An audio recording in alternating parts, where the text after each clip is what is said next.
એક વાત ચોક્કસથી સમજાણી કે ખરેખર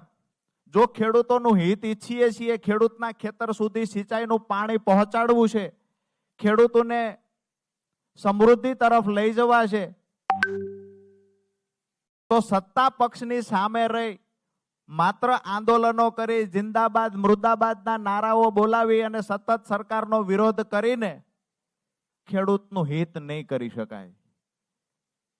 ચોક્કસથી આપણો ચહેરો ચમકાવી શકાય.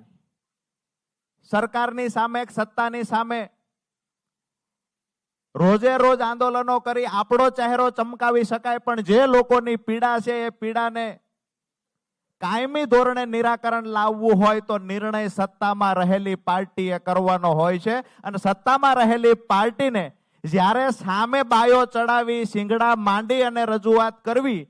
અને ખેડૂતોનું હિત કરવા પ્રયત્ન કરતા હોય એવું દેખાડવું, એના કરતા મને એવું લાગ્યું ખેડૂતોનું જો હિત જ કરવું છે, દરેક ખેતર સુધી સિંચાઈનું પાણી પહોંચાડવું છે, તો ભારતીય જનતા પાર્ટીની સરકાર છે ને એની સાથે જોડાઈને મારા ખેડૂતોને સમૃદ્ધિ તરફ લઈ જઈએ.